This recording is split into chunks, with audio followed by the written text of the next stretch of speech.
നമസ്കാരം, നമ്മളിപ്പോൾ ലേക്ക് ഡിസ്ട്രിക്റ്റിലാണ്. വെസ്റ്റ് കംബ്രിയയിലെ എന്നർഡെയിൽ. എപ്പോൾ പറഞ്ഞാലും തെറ്റ് കേട്ടോ, ഞാനത് പറയുന്നില്ല, നിങ്ങൾ പറഞ്ഞു.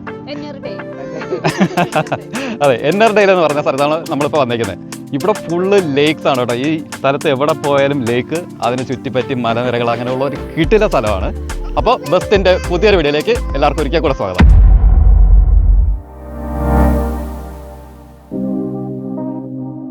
എനിക്കറിയില്ലായിരുന്നു ഇങ്ങനെ ഒരു മേഖല ഉള്ളതുപോലെ എനിക്കറിയില്ലായിരുന്നു.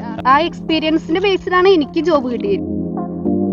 നാട്ടിൽ കിട്ടുന്ന പ്ലാസ്റ്റിക് ക്രിസ്മസ് ട്രീയുടെ ഒറിജിനലാണിത്.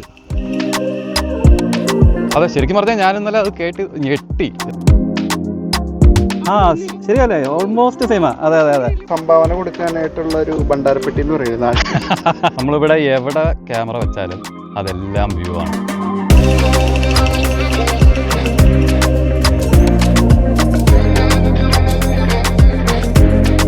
ഇതാണ് ഇവിടുത്തെ ആ ഒരു പാർക്കിംഗ് സ്പേസ് കേട്ടോ. അപ്പോൾ ഇവിടെ വണ്ടി ഇട്ടിട്ട് വേണം നമ്മൾ ഉള്ളിലേക്ക് പോകാനായിട്ട്. പിന്നെ ഈ പാർക്കിംഗ് ഒരു പ്രത്യേകത കൂടെ ഉണ്ട്, ഇത് ഫ്രീ പാർക്കിംഗ് ആണ്. അപ്പോൾ യു കെയിലുള്ളവർക്കറിയാം, നോർമലി ഇവിടെ ഒരു പാർക്കിംഗ് ഫ്രീ ആയിട്ട് കിട്ടുക എന്ന് പറഞ്ഞാൽ വളരെ അപൂർവമായിട്ട് മാത്രം കിട്ടുന്ന ഒരു കാര്യമാണ്. അതും ഇങ്ങനെ ഒരു അത്യാവശ്യം ആൾക്കാർ വരുന്ന ഒരു സ്ഥലത്ത്. ഈ വഴിയാണ് നമുക്ക് അകത്തേക്ക് പോകാനുള്ളത്.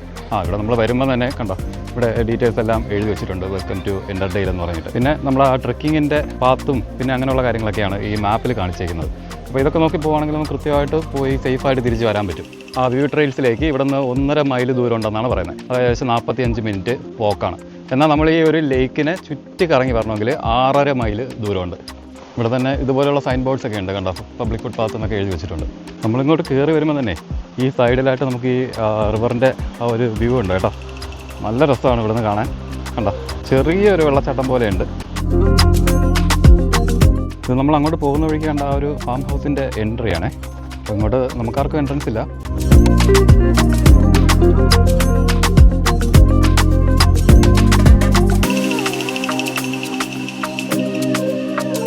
ഭയങ്കര രസമുള്ളൊരു സ്ഥലം കേട്ടോ. നമ്മൾ എത്ര നേരം നമുക്ക് ഇവിടെ നിന്ന് കണ്ടാലും നമുക്ക് മതി വരാത്ത പോലത്തെ വ്യൂ ആണ്.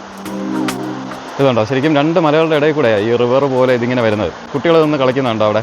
അപ്പോൾ അത്രയ്ക്കൊക്കെയുള്ള ആഴമുള്ളൂ. ഒരുപാട് ദൂരം വരെ നമുക്ക് ഉള്ളിലേക്ക് നടന്നു പോകാൻ പറ്റുമെന്നാണ് ഇവിടെ ഉള്ളവരൊക്കെ പറയുന്നത്. ഇത് കണ്ടോ, ഈ ഒരു പാത്ത് പോലെ കാണുന്നില്ലേ, ഇതിലൂടെ നമുക്ക് നടക്കാൻ പറ്റും.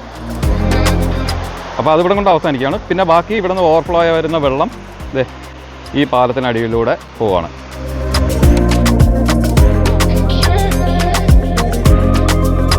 അതുപോലെ നമ്മളിവിടെ വന്ന നേരം തൊട്ട് ഇവിടെ കാണുന്ന ഒരു പരിപാടിയാണ് കേട്ടോ. ഇത് എന്താണ്, ആൾക്കാർ ബോട്ട് എടുത്തിട്ട് ഇങ്ങനെ ഈ ലേക്ക് ഫുള്ള് പോകുന്നുണ്ട് ഇവരെ.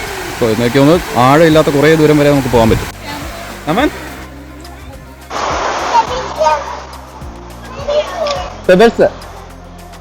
നമ്മി ഭയങ്കര ഇഷ്ടപ്പെട്ടിരിക്കുകയാണ് കേട്ടോ. നമ്മിക്ക് അല്ലെങ്കിൽ വെള്ളം എന്ന് പറഞ്ഞാൽ ഭയങ്കര ഇഷ്ടമാണ്. ഇവിടെ നിന്ന് ഇങ്ങനെ പോകുമ്പോഴേ നമുക്ക് നമ്മൾ നിന്ന സ്ഥലം അവിടെയാണ്. അപ്പോൾ അവിടെ നമ്മൾ തിരിച്ചു വരുമ്പോഴത്തേക്കും ഇവിടെ ഇങ്ങനെ ഒരു ബ്രിഡ്ജുണ്ട്. അപ്പോൾ ഇതിനകത്തൂടെ നമ്മളിങ്ങനെ പോയി കുറേ ദൂരം ചെല്ലുമ്പോഴത്തേക്കും അവിടെ നമുക്ക് വീണ്ടും ഇതുപോലെ ഇറങ്ങി നിൽക്കാൻ പറ്റുന്ന ഒരു സ്ഥലമുണ്ട്. കുറേ കാര്യങ്ങളെ കാണാനുണ്ട്. അപ്പോൾ പോവാം.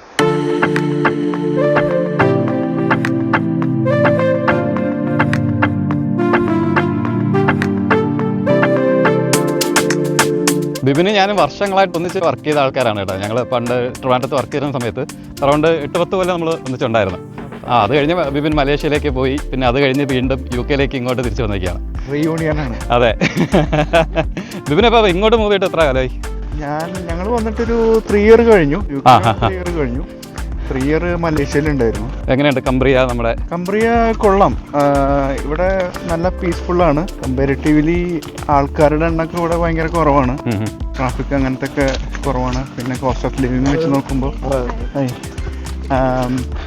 റെന്റും അങ്ങനത്തെ ഒക്കെ ഭയങ്കര ചീപ്പാണ്. അതെ, ശരിക്കും പറഞ്ഞാൽ ഞാൻ ഇന്നലെ അത് കേട്ട് ഞെട്ടി. എന്ന് വെച്ചാൽ നമ്മൾ ലണ്ടനിനടുത്തൊക്കെ നമ്മൾ ഒരു 2 BHK ഹൗസിനൊക്കെ 1200-1500 ആ റേഞ്ചിലാണ് വരുന്നത്. ഇവിടെ എത്ര നിങ്ങൾ പറഞ്ഞു? ഇവിടെ ഒരു 600 റേഞ്ചിലാണ് ഒരു 3 ബെഡ്റൂം ഒക്കെ ഇപ്പോഴത്തെ റെന്റ് വരണേ. അതെ, ശരിക്കും പറഞ്ഞാൽ നമുക്കത് സ്വപ്നം പോലും കാണാൻ പറ്റാത്ത ഒരു റേറ്റ് ആണത് ലണ്ടനിന്റെ സൈഡിൽ നിന്നൊക്കെ വരുന്ന ആൾക്കാർക്ക്. പിന്നെ വീടുകളുടെ വില ഇപ്പോൾ പുതിയ വീടുകൾ വാങ്ങിക്കുന്നുണ്ടെങ്കിലും വില ഭയങ്കര കുറവാണ്. ഭയങ്കര വ്യത്യാസം. അത്രേ ഉള്ളൂ. ഈ ഒരു സ്ഥലത്തിൻ്റെ പ്രത്യേകത എന്ന് പറയുന്നത്, നമ്മളിവിടെ ഒരു വ്യൂവിന് വേണ്ടിയിട്ട് ഒരു പ്രത്യേക ഡയറക്ഷനിലേക്ക് ക്യാമറ വയ്ക്കേണ്ട ആവശ്യമൊന്നുമില്ല. നമ്മളിവിടെ എവിടെ ക്യാമറ വെച്ചാലും അതെല്ലാം വ്യൂ ആണ്. നിങ്ങൾ കണ്ടോ, എൻ്റെ ബാക്കിലുള്ള ആ ഒരു സീനറി ഉണ്ടോ, ഒരു രക്ഷയില്ലാത്തൊരു സ്ഥലമാണ്.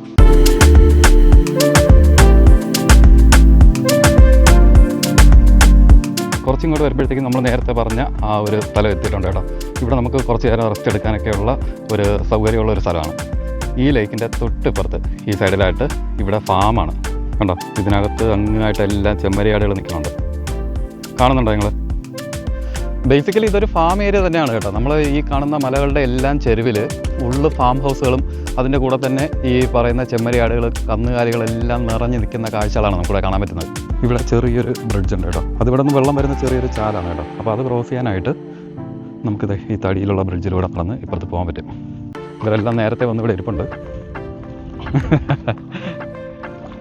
ഇറങ്ങാൻ പറ്റുമല്ലേ ഇതിനകത്ത്? കുറേ ദൂരം വരെ ഇറങ്ങാൻ പറ്റും. ആ ശരിയാണല്ലോ, അതുകൊണ്ട് അവിടെ ഒരു കുട്ടി നീന്തണുണ്ട്. ആ ആ ലേക്കിന് ചുറ്റും നടക്കാൻ പറ്റുമെന്ന് ട്രക്ക് ചെയ്ത് നടക്കാം. ഒരു 4 to 5 hours നടക്കാനായിട്ട്.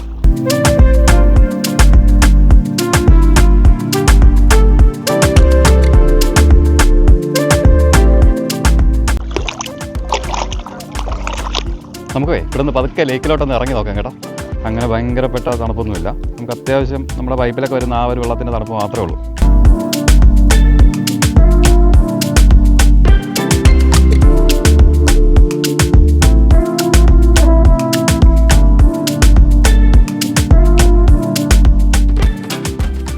ഭയങ്കര തെളിഞ്ഞ വെള്ളമാണ് കേട്ടോ.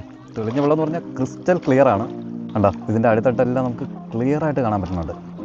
സ്നാക്സ് ആണോ? എന്തായിരുന്നു സ്നാക്സ്? അത് ചേച്ചി ഉണ്ടാക്കിയ പഴംപൊരിയാണ്. ആഹാ, വീട്ടിലുണ്ടാക്കിയാണോ? അതെ അതെ ആ അടിപൊളി. നാടൻ പഴംപൊരി. നാടൻ പഴം മേടിച്ച് വീട്ടിലുണ്ടാക്കിയത്. അതെ, ഞങ്ങൾക്ക് അവിടെ ഇത് കിട്ടും, ഫ്രോസൺ കിട്ടും. ഞാൻ അത് ചോദിച്ചത്. ആ ഇത് നമ്മള് പഴം മേടിച്ചിട്ട് നാട്ടിൽ നിന്ന് വരുന്ന നാടൻ പഴം മേടിച്ചിട്ട് ആഹാ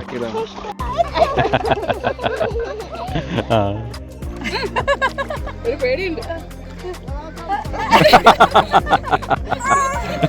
നമ്മൾ ഈ NHS വർക്ക് ചെയ്യുന്ന ആൾക്കാരെന്ന് പറയുമ്പോൾ എൻ്റെ കൺസെപ്റ്റിലുണ്ടായിരുന്നത് അധികവും നഴ്സുമാർ, പിന്നെ നമ്മുടെ കെയർ ഹോം അസിസ്റ്റൻസ്, ഇങ്ങനെയുള്ള ആൾക്കാരൊക്കെയാണ്. പക്ഷെ അതിൽ നിന്ന് വ്യത്യസ്തമായിട്ടുള്ള ഒരു ജോബിലാണ് നമ്മുടെ സോണി വർക്ക് ചെയ്യുന്നത്. സോണി അത് എന്താണെന്ന് പറയാമോ? ഞാൻ മെഡിക്കൽ എഞ്ചിനീയറിംഗ് ഡിപ്പാർട്ട്മെന്റിലാണ് വർക്ക് ചെയ്യണം, മെഡിക്കൽ എഞ്ചിനീയർ ആയിട്ട്. നാട്ടിലൊക്കെ അത് ബയോമെഡിക്കൽ എഞ്ചിനീയേഴ്സ് എന്താ പറയാണ്. അതായത് നമ്മൾ മെഡിക്കൽ ഡിവൈസസിന്റെ മാനേജ്മെന്റ് അതൊക്കെയാണ് നമ്മൾ കൂടുതലായിട്ട് ചെയ്യണം. എല്ലാ ഹോസ്പിറ്റൽസിലുണ്ട് ട്രസ്റ്റുകൾ മെഡിക്കൽ എഞ്ചിനീയറിംഗ് ഡിപ്പാർട്ട്മെന്റ്. എല്ലാ ഹോസ്പിറ്റൽസിലും ഉണ്ട്. ഓക്കെ, അപ്പോൾ ഇവിടെ അങ്ങനെയുള്ള ജോബ്സ് എങ്ങനെയാണ് ചെയ്യുന്നത്? ഇത് ട്രാക്ക് വഴി തന്നെയാണ് ട്രാക്ക് വഴി തന്നെ നമുക്ക് അപ്ലൈ ചെയ്താൽ. എനിക്ക് ഇവിടെ വരണേക്കാൾ മുമ്പ് എക്സ്പീരിയൻസ് ഉണ്ടായിരുന്നു. ഓക്കെ, അപ്പൊ അതിന്റെ ഒരു ബാക്ക്ഗ്രൗണ്ടിൽ കയറി ജോബ് കൊള്ളാം. അപ്പോൾ ശരിക്കും ഈ ഒരു ജോലി നമുക്ക് ഇവിടെ കിട്ടണമെന്നുണ്ടെങ്കിൽ നമ്മൾ എന്താണ് ചെയ്യേണ്ടത്? എന്ത് കോഴ്സാണ് പഠിക്കേണ്ടത്? നമുക്ക് മാസ്റ്റേഴ്സ് ഇൻ മെഡിക്കൽ എഞ്ചിനീയറിംഗ് ഉണ്ട്, പല യൂണിവേഴ്സിറ്റീസിനും ഉണ്ട്. UK അങ്ങനെ ചെയ്യുന്നുണ്ട്. മെഡിക്കൽ എഞ്ചിനീയറിംഗ് മാസ്റ്റേഴ്സ് ഉണ്ട്. മെഡിക്കൽ എഞ്ചിനീയറിംഗിന്റെ മാസ്റ്റേഴ്സ് ചെയ്താലും പിന്നെ നാട്ടിൽ എക്സ്പീരിയൻസ് ഉണ്ടെങ്കിൽ തന്നെ നമുക്ക് കുറെ കിട്ടും ജോബ്സ് ഒക്കെ. നമുക്ക് ആ എക്സ്പീരിയൻസിന്റെ ബേസിലാണ് എനിക്ക് ജോബ് കിട്ടിയത്. എക്സ്പീരിയൻസ് ഉണ്ടെങ്കിൽ നല്ലതാണ്. അപ്പം നമ്മൾ ഇത് അപ്ലൈ ചെയ്യാൻ എന്താണ് ചെയ്യേണ്ടത്? ഈ പറഞ്ഞ നേരത്തെ ചാനൽ എന്ന് പറഞ്ഞില്ലേ, അപ്പൊ അത് എന്താണ്? ഗൂഗിളിൽ പോയിട്ട് ട്രാക്ക് എന്ന് പറഞ്ഞ ട്രാക്ക് ജോബ്സ് NHSന്റെ എല്ലാ ജോബ്സും ട്രാക്ക് ജോബ്സിലുണ്ടാവും. അതിൽ അഡ്മിൻ ജോബ്സ് തൊട്ട് എല്ലാ ജോബ്സും ട്രാക്കിലുണ്ടാവും. അതിൽ കീവേഡ്സ് മെഡിക്കൽ എഞ്ചിനീയറിംഗ് അടിച്ചു കൊടുത്താൽ എല്ലാ ട്രസ്റ്റുകളിലും medical engineering vacancies list out ചെയ്യാം. നമ്മൾ അതുവഴി അപ്ലൈ ചെയ്ത് ഒത്തിരി ഒരു 35-40 അപ്ലൈ ചെയ്താലാണ് അതിലൊരു 5-6 നമ്മളെ സെലക്ട് ആവുള്ളൂ. അത് കഴിഞ്ഞ് കിട്ടുന്നതൊക്കെ ഒരു ലക്ക് പോലെയാണ്. അപ്പൊ ഇതിന്റെ എങ്ങനെയാണ് സ്പോൺസർഷിപ്പ് സാധ്യതയുള്ളതാണ്? ഡിപ്പെൻസ് ആണ് അത് മാനേജേഴ്സിനും അവരുടെ ആ ഡിപ്പാർട്ട്മെന്റിനെ ബേസ് ചെയ്തിരിക്കും. പിന്നെ അവരുടെ നീഡ് എന്താണെന്നുള്ളത് വെച്ചിട്ട്. അപ്പൊ ഇവിടെ തന്നെ ആളെ കിട്ടാനുണ്ടെങ്കിൽ അവർ അതിന് ചാൻസ് തരില്ല. ആവശ്യമുണ്ടെങ്കിൽ അവർ തരും. കാരണം അർജൻസി അനുസരിച്ചിരിക്കും. മാനേജറുടെ ഒരു മെന്റാലിറ്റി അത് ജോബ് ഡിസ്ക്രിപ്ഷനിൽ തന്നെ അത് ഇത് മിക്കവാറും പറയുന്നുണ്ട്. പക്ഷെ ഇത്തിരി സ്ട്രിക്റ്റ് ആയ കാരണം ഇപ്പൊ ഞാൻ ഇടയ്ക്കിടയ്ക്ക് നോക്കുമ്പോൾ അതിൽ പ്രത്യേകം പറയുന്നുണ്ട് they are not providing the sponsorship എന്ന് പറഞ്ഞിട്ട് പ്രത്യേകം പറയുന്നുണ്ട്. അപ്പോൾ ഇപ്പോൾ ഒരു ഹോസ്പിറ്റൽ എടുക്കുകയാണെങ്കിൽ അതിനകത്ത് ഈ ഒരു ജോബ് കാറ്റഗറിയിൽ എത്ര പേർക്ക് വരെയുള്ള ഒരു ചാൻസ് ഉണ്ടാവും? ഒരു ട്രസ്റ്റിൽ ഒരു 2-3 ഹോസ്പിറ്റൽസ് ഉണ്ടാവും, ഒരു 6 to 9 പീപ്പിൾ വരെ. പക്ഷെ ബിഗ് ട്രസ്റ്റുകളാണെങ്കിൽ കൂടുതൽ എമൗണ്ട്. പിന്നെ ചില ഹോസ്പിറ്റൽസ്, മാഞ്ചസ്റ്റർ ഹോസ്പിറ്റൽസിലൊക്കെ റിസർച്ചും അവർ നടക്കുന്നുണ്ട്. അപ്പൊ അതിനനുസരിച്ച് ആളുകൾ എടുക്കുന്നുണ്ട്. അപ്പം സോണിയുടെ ആ ഒരു എക്സ്പീരിയൻസ് എന്താണ്? ശരിക്കും ഹാപ്പിയാണോ ഈ ജോബിൽ ഇവിടെ? Always always. കുഴപ്പമില്ല, അത് ഹാൻഡ്സ് ഓൺ പ്രാക്ടിക്കൽ എക്സ്പീരിയൻസ് ആണ്. മെഡിക്കൽ ഡിവൈസസിന്റെ മെയിൻ്റെനൻസ് പിന്നെ റിപ്പയർ ഒക്കെ വരുന്നുണ്ട്. ഒരു ഹാൻഡ്സ് ഓൺ വർക്കാണ്. കമ്പ്യൂട്ടർ ആസ് വെൽ എസ് ഉണ്ട്. അത് മെഡിക്കൽ ഡിവൈസ് കോൺഫിഗറേഷൻ ഒക്കെ ചെയ്യുമ്പോൾ അത് കമ്പ്യൂട്ടറാണ് ഒക്കെ ചെയ്യുന്നത്. ഡാറ്റ ഒക്കെ മാനേജ്മെന്റ് ഒക്കെ കമ്പ്യൂട്ടറാണെങ്കിലും നമുക്ക് ചെയ്യാനുള്ളത് ഹാൻഡ്സ് ഓൺ വർക്കാണ്. എഞ്ചിനീയറിംഗ് വർക്ക് തന്നെയാണ്. കാരണം എനിക്കറിയില്ലായിരുന്നു ഇങ്ങനെ ഒരു മേഖല ഉള്ളതുപോലെ എനിക്കറിയില്ലായിരുന്നു. ഇലക്ട്രോണിക്സ് ബേസ് ആണ്. ഇലക്ട്രോണിക്സ് ഇലക്ട്രിക്കൽ ബേസ് ആണ്. ഓക്കെ. അപ്പം നമ്മുടെ നാട്ടിലെ ഡിഗ്രി ഒക്കെ തന്നെ ഇങ്ങോട്ട് കൺവേർട്ട് ചെയ്ത് നമുക്കത് ഇവിടെ ചെയ്യാൻ പറ്റും, യൂസ് ചെയ്യാൻ പറ്റും അല്ലേ? പറ്റും. ഓക്കെ. കുറെ പേര് പഠിച്ചിറങ്ങുന്നുണ്ട്. ഈ നാട്ടിൽ ബയോമെഡിക്കൽ എഞ്ചിനീയറിംഗ് ആണ്. ഒത്തിരി പേര് പഠിച്ചിറങ്ങുന്നുണ്ട്. അപ്പൊ വരുന്നുണ്ട്, ഒത്തിരി പേര് വന്നിട്ടുണ്ട്. മലയാളികൾ തന്നെ ഞങ്ങൾക്ക് ഗ്രൂപ്പ് ഉണ്ട്. ബയോമെഡിക്കൽ എഞ്ചിനീയേഴ്സിന്റെ UK ബേസ്ഡ് ഗ്രൂപ്പ് ഉണ്ട്. ഓക്കെ.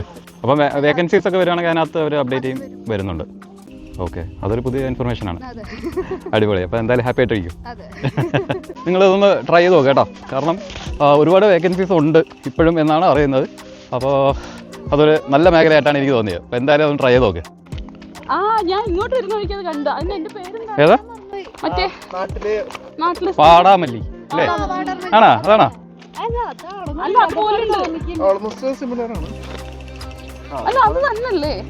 അറിയില്ല, നോക്കാം. ശരിയല്ലേ? ഓൾമോസ്റ്റ് സെയിമാ. അതെ. നമ്മൾ ഈ കാണുന്ന മലയില്ലേ, ഇതിലെല്ലാം ട്രക്കിംഗ് പാത്തുകളുണ്ട് കേട്ടോ. ഞങ്ങൾ വന്ന സമയത്ത് ഇതിൻ്റെ ഏറ്റവും മുകളിൽ വരെ ആൾക്കാർ കയറി പോകുന്നുണ്ടായിരുന്നു. അപ്പോൾ ഇത് നമ്മൾ ഇങ്ങനെ ഒരു പാത്ത്, നിങ്ങൾക്ക് അത് കാണാൻ പറ്റുന്നുണ്ടോ എന്ന് എനിക്കറിയില്ല. ഞാനിത് കഴിഞ്ഞിട്ട് സൂം ചെയ്ത് കാണിച്ചു തരാം. ഇതുവഴി എല്ലാം ട്രക്കിംഗ് പാത്താണ്. ഇതൊരെണ്ണമുണ്ട്, പിന്നെ ഇപ്പുറത്ത് കൂടി ഒരു പാത്തുണ്ട്. ഇത് നമ്മളൊക്കെ കാണാൻ പറ്റുന്ന സ്ഥലങ്ങൾ മാത്രമാണ്. ഇതല്ലാണ്ട് അങ്ങനെ അടുത്ത് ചെല്ലുമ്പോൾ വേറെ ഒരുപാട് പാത്തുകളുണ്ടെന്നാണ് പറയുന്നത്.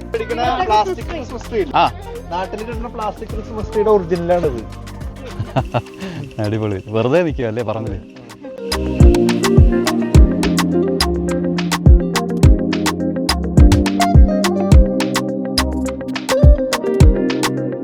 നമ്മളെ ഇവിടെ പല സ്ഥലത്ത് പോകുമ്പോഴും ഇതുപോലെയുള്ള സ്ട്രക്ചേഴ്സ് കാണാൻ പറ്റും കേട്ടോ. പക്ഷെ ഇതെന്താണെന്നൊരു ഐഡിയ ഇല്ല. ബിബിൻ അറിയാമോ ഇതെന്താന്ന്?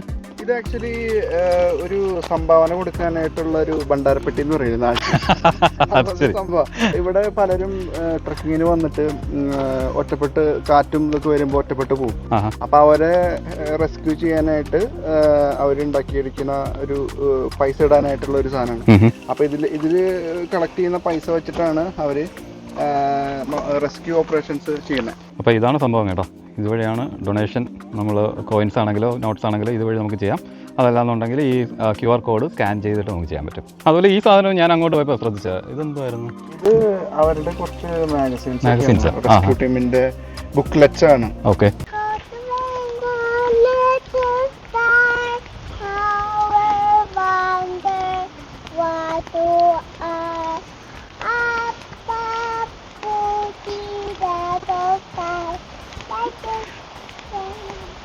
നമി, എന്താ പാട്ടത്? നമി, ഏത്?